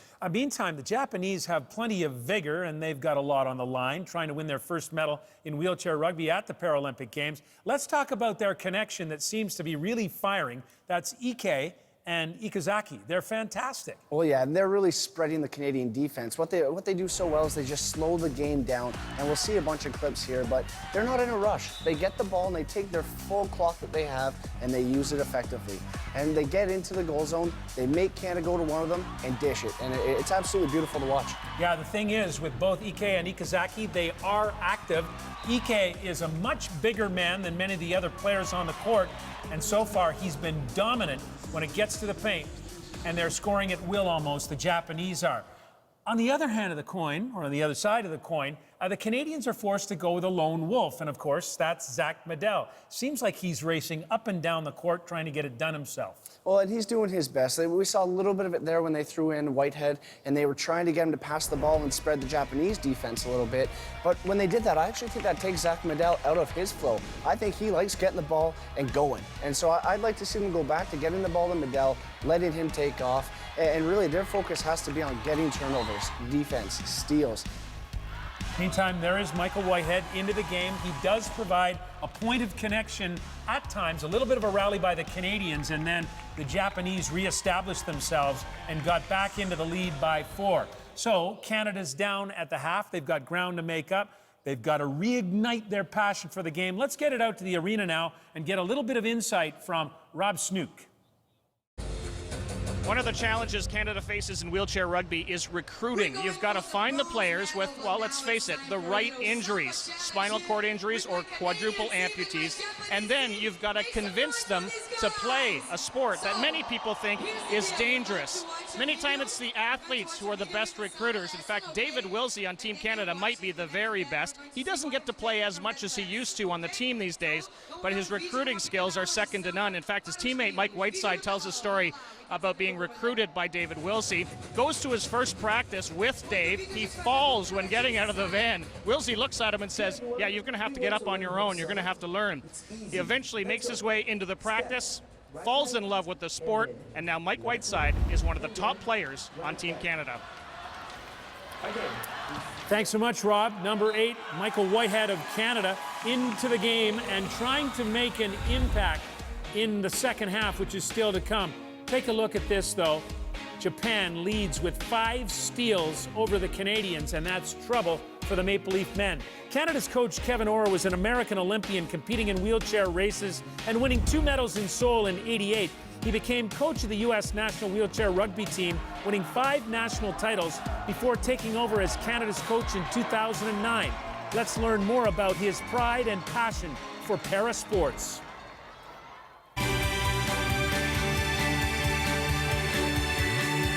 The Paralympians, brought to you by CIBC. From 2005 to 2008, I was a U.S. wheelchair track coach, and we went to Beijing and did well there. But after that, I'm like, I want to get back into international wheelchair rugby, so the position for head coach for Canada came And I thought, well, I'm going to apply. I mean, I love wheelchair rugby. I love the guys. I want to be back involved with the sport. And I was offered the job in 2009, and we had good success in London with a silver medal, but still left with an empty feeling that, hey, we want something more. That something more is something that was instilled in Kevin from childhood and has driven him throughout his entire athletic career. Well, I think you got to believe. You know, I have a lot of belief. I believe in effort. I mean, my dad really taught, my mom and dad, my brothers, they always taught you to do your best, you know, never underestimate people. Now leading Canada into his second Paralympics as head coach, Orr believes that the support from Canada and Canadian fans plays a key part in the athlete's success. That's really one of the things that intrigued me about Canada, is the way that Paralympic sport is represented on the podium, and Sport Canada really look at us as athletes and really want to help us from whatever perspective it is for us to develop, and that people have a passion for life, you know, regardless of what their circumstances are. I mean, that's really what drives me. That's what drove me as an athlete. That's what drives me as a coach. That's what drives me as a person. And I mean, you just got to believe and have that faith that you can do whatever it is that you want to do. It's absolutely amazing. The Paralympians is brought to you by CIBC, proud partner of the Canadian Paralympic team. Canadians across the country taking part in the annual Terry Fox Run. What an inspiration it is. Millions around the world. The Marathon of Hope continues to this day. Second half coming up. Canada trails Japan. Wheelchair rugby bronze. Rio 2016 and the Paralympic Games continue on CBC.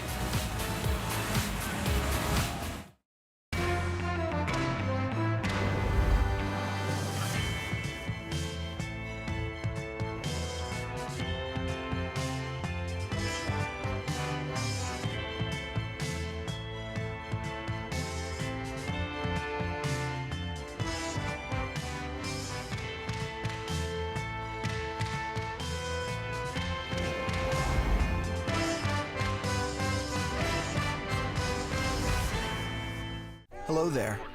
You're one of the lucky ones to call yourself Canadian. You'll have heroes, but you'll find ways to inspire yourself. You'll love your home, but its borders won't be able to hold you. One day, you'll push out to see the world, make your mark, and fly the flag. And when you leave, they'll remember that smart, helpful, tough, confident Canadian. The world needs more Canada. Let's bring it to them. Introducing an amazing lineup of accessible devices from Bell, like the hearing aid-compatible Doro 824 with a friendly and intuitive interface. With a tactile keyboard overlay, the Doro 824C is designed for those who are blind or have low vision. Chocolate. It even reads text for you. Plus, the Tekla fits to any wheelchair, so it can work hands-free.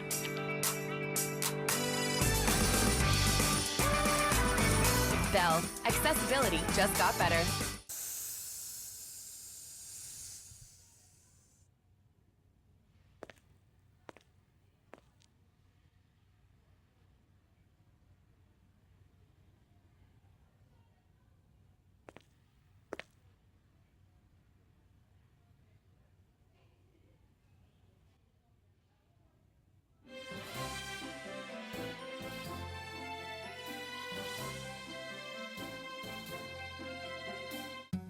Today we have some kids coming to our farm to learn about potatoes. Who wants to learn about potatoes? Me! Let's go. What is it like to be a potato farmer? Where is the potato tree? Guess how many potatoes we harvest per year? 10 million?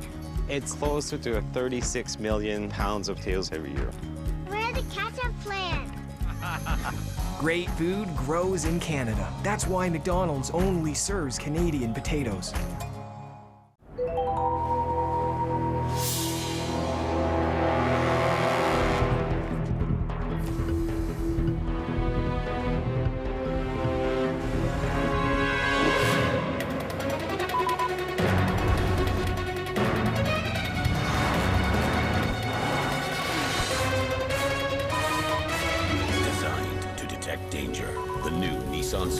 With Nissan Intelligent Safety Shield technologies.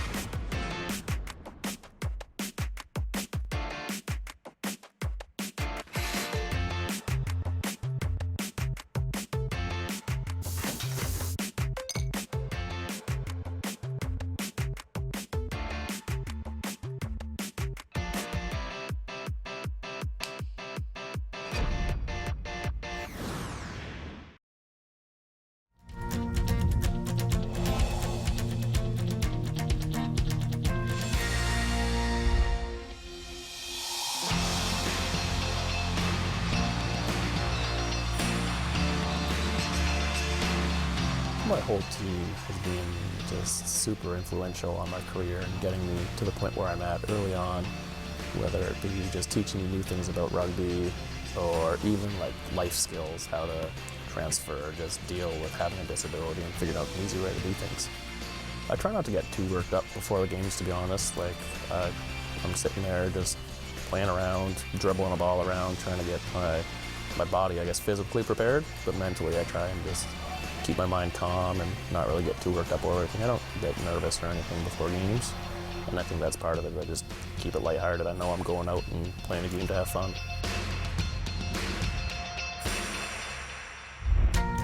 Game Faces is brought to you by the Paralympic Foundation of Canada. To support Canada's future Paralympians, text PARA11 to 45678 to donate $5.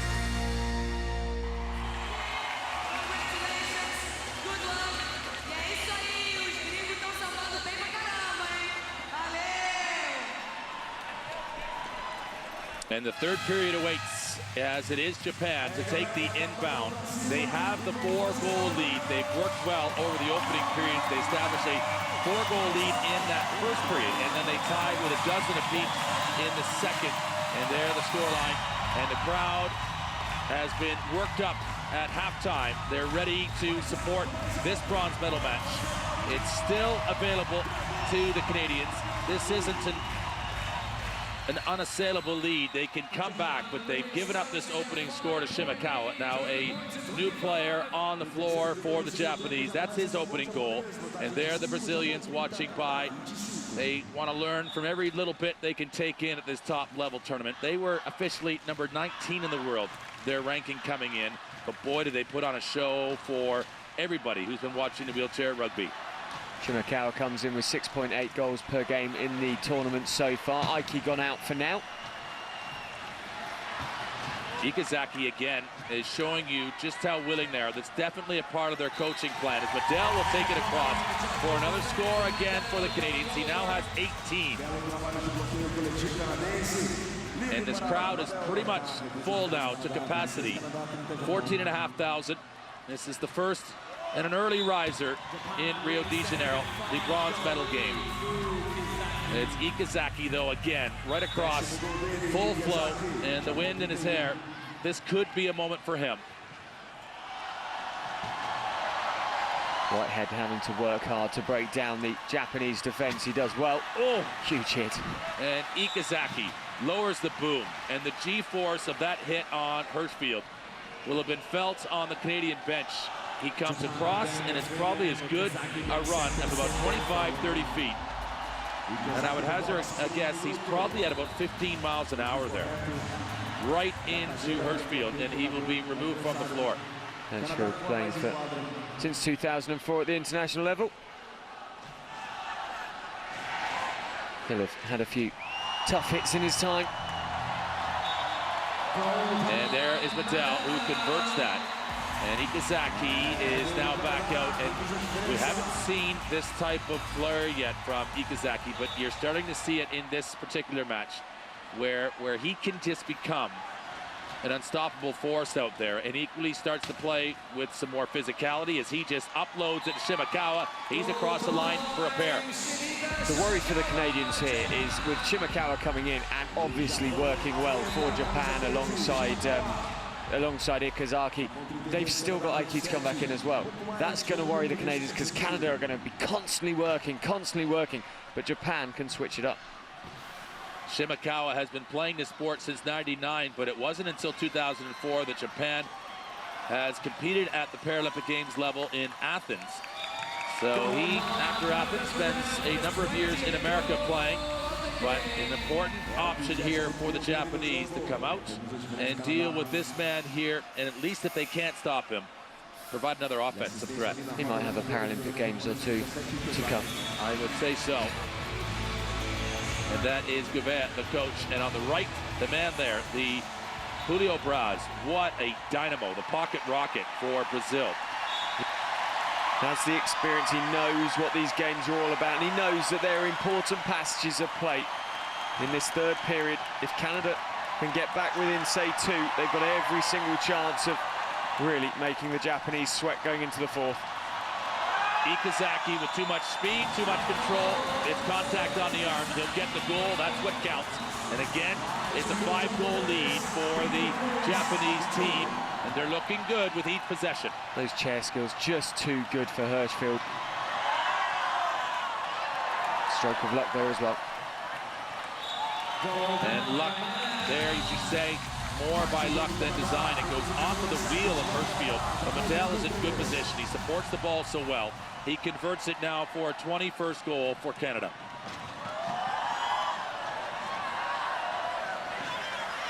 Oh, that's like the winter roads of Canada, the way he slid out there. Needs a little bit of salt on the roads, or equally maybe a little bit of chain on his tires, but it is a great play across, and they go with the backside, just slipping inside the right post, and Japan continue to establish this 5-goal lead. Medel will race down court for one more for Canada, but at the moment, you really wonder where they're going to get the turnovers from, because the Japanese are just working this Canadian defence. They're keeping them moving. We said they've got options. They look to me like they've got more options than the Canadians have at the moment, despite Whitehead coming in and playing well. This is Whitehead trying to be the first on the forecheck here and putting a little bit of a press against this Japanese team. But they have found Shimakawa to the backside, and the advancement of the ball is proving the real key to unlock the door of this Canadian defense. Boletsky there had no answer in defense.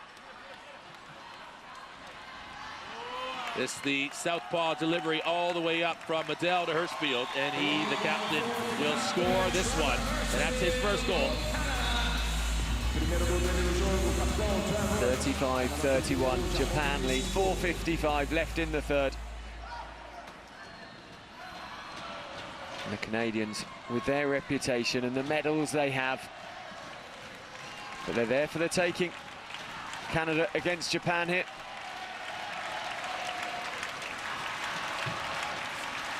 This is very confident play from Shimakawa.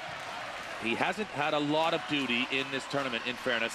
Probably a reduced role with Ike now on this Japanese side, running as shotgun with Ikazaki, but he has come in here and provided very valuable minutes. And the score continues to tick over. And also, oh, this one will be last touch, and you say it right there, the Canadians get a hand on it. And the Canadians protected their key much better there. They were much narrower, and it was similar to what Japan were doing to Canada in the last quarter. They were protecting the goal line, they were making them move the ball, and they were forcing the error. And well done to Canada there for getting their defence. The intensity and just the structure was much better. They come up a little bit short in their last match, though, against the Australians when they had to go as well to extra time. So this entirely a very interesting prospect for these two teams to see just how things are going to roll out from here. Ikazaki and Ike up there. And it's Whitehead with Medel as the 1-2 punch. And these are their most potent lineups for both respective teams.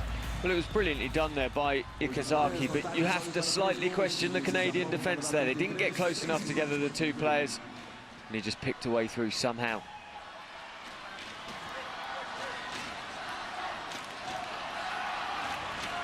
Medel just turns and drives it. He will put it into his lap and scroll across the line again. It's ultimately going to come down to play without the ball now for Canada. That is going to determine whether they can really cause some panic in this Japanese side. 25 points, Medel. And Ike will wrap it up like his most prized possession. And the way he looks after that ball could, in fact, reward him with a bronze medal at the end of it. They are just over 10.5 minutes away from that, the way they're playing our Japan. But things getting tighter as Medel answers right back with another score. And again, it's within 2. Medel has just grabbed this game right now and is dragging this Canadian team with him. He's got double the goals of anyone else on the court today. 26 goals. The Japanese have got the options and they've split their scoring. And Medel, what a game. Ikazaki right back as well, though, for Japan. And it almost looks as though these heavyweights are happy to trade goals with each other. They know that they're good enough and capable enough and have enough experience to manage the games in tight quarters. Whitehead will receive the attentions of two of the Japanese players, Ikazaki as well alongside of Wakayama. Hirschfield just tries to stretch out this defense, goes long.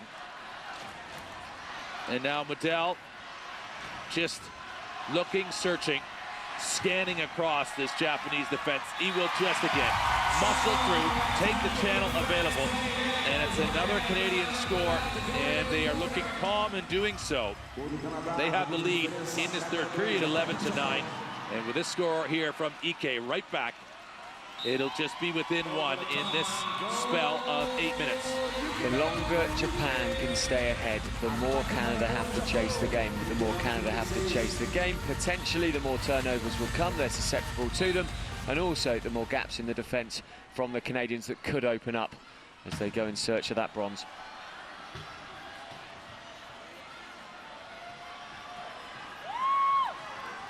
Whitehead in control of the ball, up to Medel. It's a very comfortable score indeed.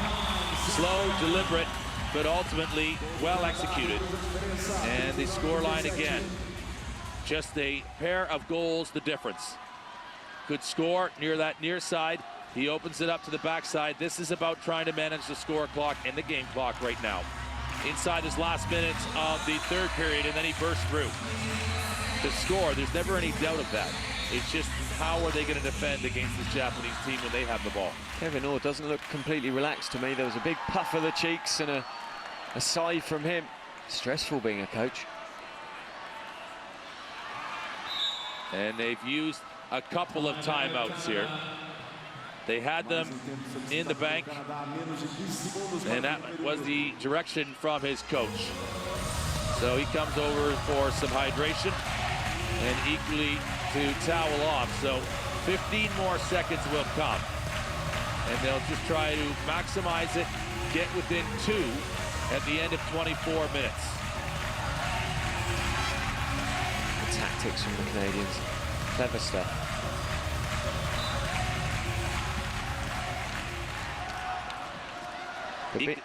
This is Ikazaki right up against Medel.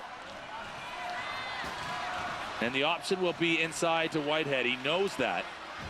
Backside to Beletsky. That's marvelous. With 0.2 remaining in the third period. And what a score for her.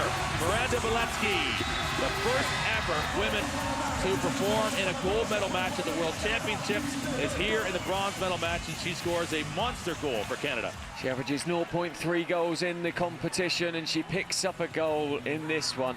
2 points the difference at the end of the third. Canada will come out and put pressure on Japan, and if they slip up early on, anyone's game.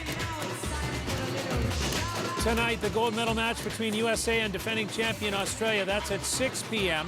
Then at 7, the culmination of the games, the closing ceremony from historic Estadio Maracanã. Fourth quarter, Canada-Japan, coming up on Rio 2016 and the Paralympic Games.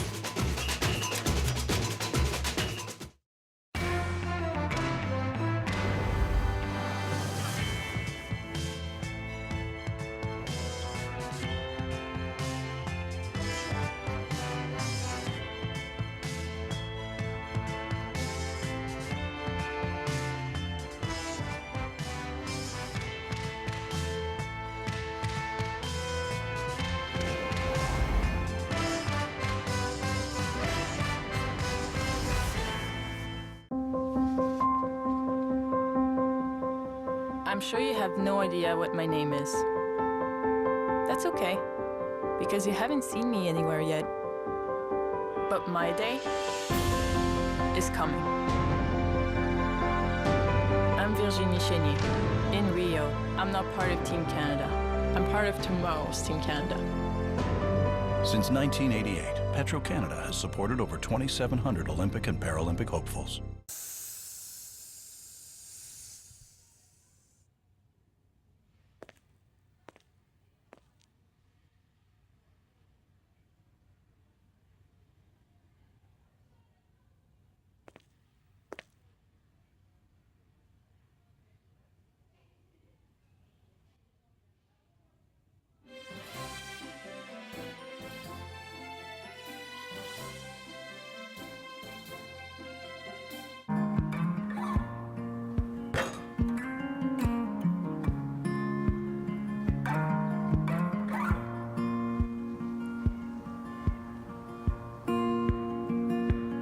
I pick up a broken comb, run it through my thin gray hair. Though I don't have any plans tonight, I'm not going in. Introducing an amazing lineup of accessible devices from Bell, like the hearing aid compatible Doro 824 with a friendly and intuitive interface. With a tactile keyboard overlay, the Doro 824C is designed for those who are blind or have low vision. Chocolate. It even reads text for you. Plus, the Tekla fits to any wheelchair, so it can work hands-free.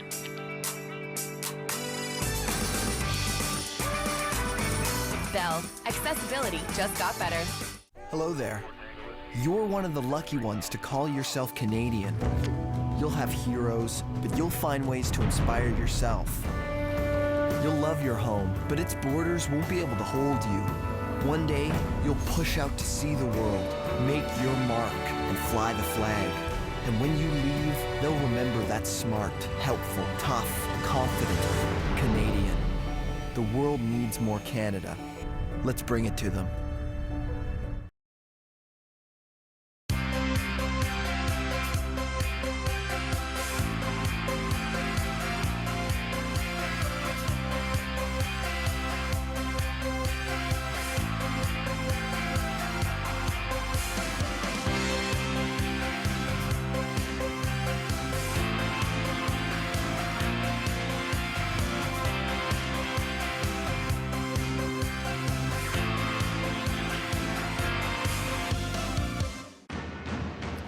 Welcome back to Rio 2016, the Paralympic Games, and day number 11. Interesting talking to Canada's chef de mission, Chantal Petitclerc, at the outset of the game. She said, you know, the rest of the world is catching up. Canada used to be a dominant power. Well, the dominant power now is China, a country of 1.4 billion people. They established themselves at the home games in 2008. And once again, they're the country to watch at these games. 521 medal events, over 1,500 medals given out. China won 239, up from 231 in London 4 years ago. Altogether, they won medals in 15 of 23 sports. Overall medals board, with only men's rugby, gold, silver, and bronze to be decided. Here are the medal standings. China added 2 more marathon medals to reach 239 for Rio, 107 of them gold. Great Britain, Ukraine, and the United States followed. Canada was 14th overall with a total of 29 medals. That's 2 down from London in 2012. Now, back to fourth quarter rugby action. Canada versus Japan for bronze with Dan Strange and Brett Pope.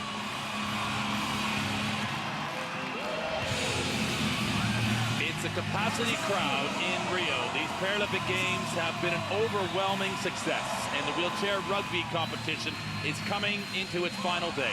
Equally are these Paralympic Games, and it has been a tremendous wheelchair rugby tournament. Number 3 against number 4 in the world are contesting for bronze. It is Japan with the lead by 2, Canada with the inbound to start this fourth and what could potentially be the final period of action.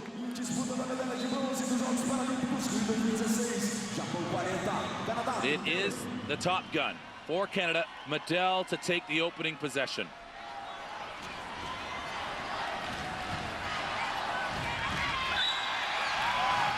And they're going to count that forward. So interestingly there, he actually, I think, loses the ball. Well, just from our vantage point, seeing it, they count it as a goal on our system officially, yet to see on the graphic.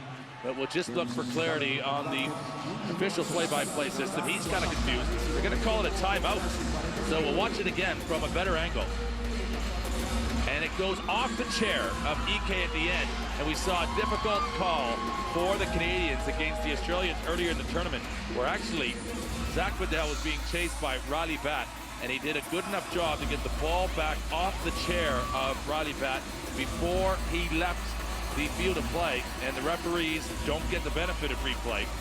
They assessed it as last touch by the Canadians. They were very sharp on that one because it did go off the wheel of EK last before leaving the field. Good show, good defense by EK though. He showed the line to Medel as Whitehead goes over. And it's a quick strike. So they utilize this opening possession in the fourth period and they have cut it to 1, and things are getting interesting indeed. This is a huge play, because if Canada can stop the Japanese here, they've got the possession. I don't think they're going to, though. Beletsky do well. He can't quite get that. It's Ikazaki who scores again for the Japanese, and he has the lion's share. Well, actually, he and Ike share it almost equally. The two of them working together. He's got himself a baker's dozen with 13, does Ikazaki. 15 for his running mate, as it's Whitehead will go over the top. That's a dangerous play. He's forced the issue there. And how quick the pass back, so precisely given. That is a sense that these two athletes for Japan have for one another. That's a moment to remember. The balance of Ike there was superb. He really, you could see that he'd played basketball before. He reached across, grabbed the ball, sent it straight back. What a play from Ike. And Japan can go 3 ahead once more. And Ikazaki across the line, he slams it down with authority as well. He suggests he didn't mean to overcook it, ref. No unsportsmanlike call against, but he feels good about that one. They've reestablished what is a 3-goal lead now in that sequence, and that could be a blemish that might just be too much overcome for Canada. They've got a 3-on-1 here, and Whitehead will get to 40 goals. Ike had no option there at all. Whoever he went to, the other player was almost certainly going to score. In the end, he just had to let it happen. The Canadians are back. Hirschfield thrashes out his left hand, then tries to pick his pocket. Whitehead is big enough and heavy enough to prevent Ikazaki's entrance on this side. Ike will have to go around the end, but Hirschfield has ushered him the other direction, and they are equally able to find it. Whichever way you want to slice it, they can dice it. The Japanese will score a 43rd.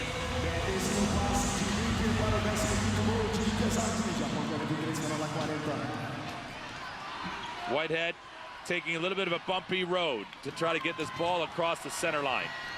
It'll be Medel, who is forced, first of all, by Ike and Norimatsu, but he comes out of that little bit of a fray. He scores again, and he's got 29 goals for himself of these 41 now for the North Americans. Here's an amazing performance from Medel. 3 defensive fouls, couple of turnovers. It's gone long out for Ike, but he's in good enough position. He holds his line. You see that? 2 in very quick succession for Norimatsu. Is averaging 2.8 goals per game for the competition so far. Lovely turn from Medel.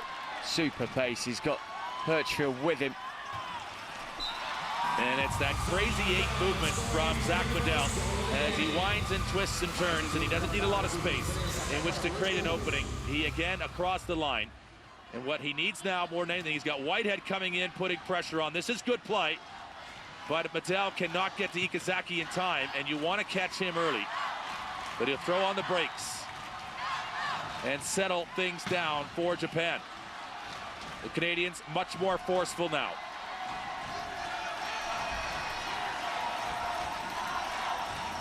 But it's hurrying up to wait right now as he waits for his opportunity, and patience pays off for Ikazaki. A lane, he exploits it, and to 47, Japan will travel.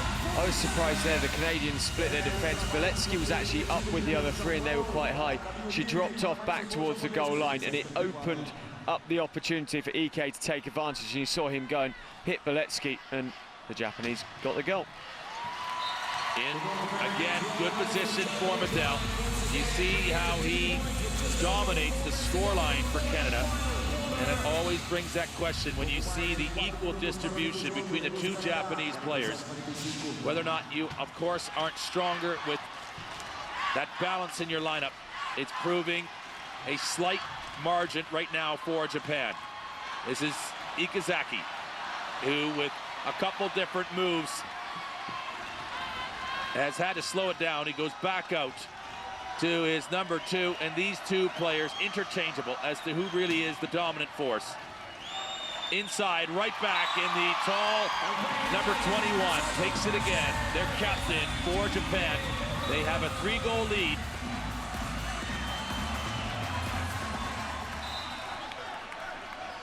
Very, very tense, this one. It is the top gun for Canada, and uncontested, they will let him go through. You sometimes wonder whether or not that is a game plan, because as long as Medel is scoring, he isn't generating the other options on his side to be activated, who are going to have to play a part in changing the scoreline. Yeah, it surprised me that the Japanese defence, two of them just sat on the left-hand side of the goal line, made no effort to get to Medel, as you say. And obviously just accepting that that's how it's going to be, but they're going to stay ahead. And they could go further ahead here if Ike can get through. He can't. Great defence that time by Medel. Around the backside, Ikazaki is able to navigate and negotiate his way for a 17th goal for Japan. And again, they reestablished that 3-goal margin. We said great defence by Medel, and it was, but it was Ike was keeping him entertained, and that opened up the gap. The pace wasn't then there from the Canadian defence. And Medel again with another score. But is it another score that will be good enough in a match here against this Japanese side, who have just altered their tactics and equally having a peak performance from their top 2 players? Again, the passing sequence is perfectly delivered, and it's Ike who scores an 18 as they just are back and forth. These 2 scores, they turn it over, and Japan are really putting the pressure. They're turning the screw on the Canadians here. Medel getting frustrated, and he just direct line comes across to lay into Ike, but they will now start to play this game management role. They do it so well. Down low to Norimatsu, but he gets away from him. So a little bit of a let-off for the Canadians. It is a trade-off from this distance, whether or not you want the goal or whether or not you want to take the time. They should be able to. Japan squeeze the life out of this Canadian hope right now on the floor. It's Beletsky, it's Hirschfield, and now Whitehead out there as the 3 players. But they are just moving in time and seeing what could have been a medal hope start to evaporate right in front of their eyes. It is, in fact, a timeout called by Japan, and it will leave Medel still watching, and he's going to have to probably watch this one for the remaining 21.1, as they will get 15 more seconds. We'll see officially what they have on the actual scoring clock, but Japan are putting on a real well-crafted finish to this match.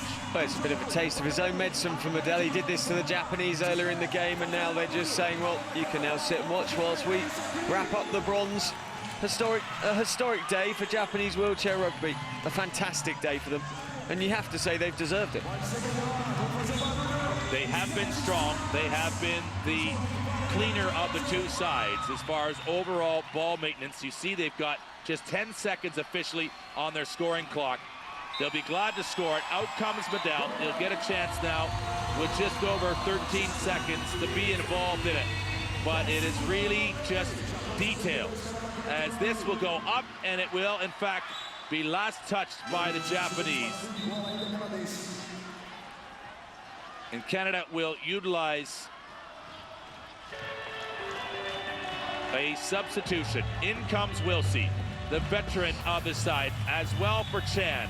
They get some late duty in this one at the end of these games in Rio, and they're a moment for them equally to remember in their Paralympic careers. But it's Whitehead who will take the receipt of the ball. He'll score, take it to a half century for Canada. But with 3.9, Japan are about to take a bronze medal, their first ever in a Paralympic Games competition, and things slow down a little bit. They'll have to wait.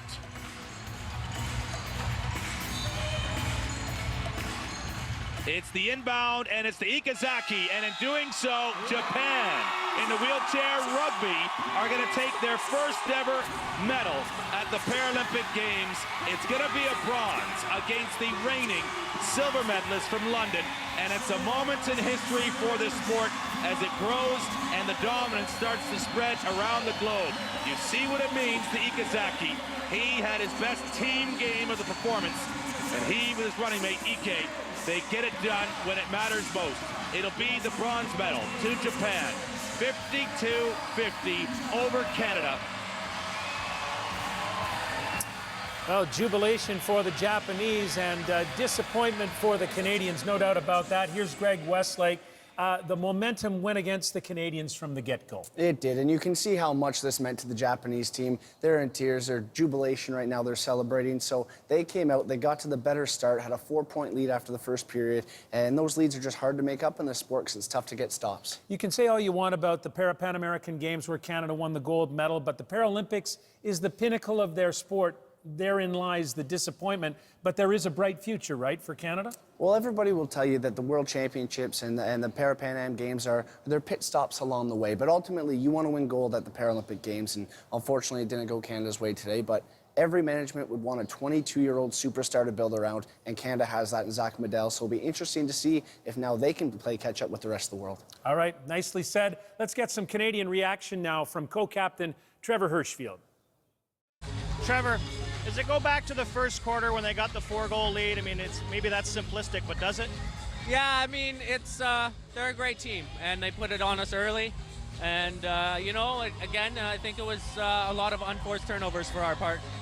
One too many, of course, in the first there that you're constantly trying to play catch-up, and it's a tough game. And, again, turnovers aren't always the easiest thing to come by sometimes. Sometimes the bounces don't go your way, and just proud of the guys, the way they kept fighting. But, yeah, I mean, like you said, that first quarter was tough for us. It was, we're climbing uphill the whole way after that. Zach Medell, the 22-year-old of Okotoks, Alberta, was a star again, a World Championship MVP in 2014. Medell scored 173 goals in 5 games in this tournament.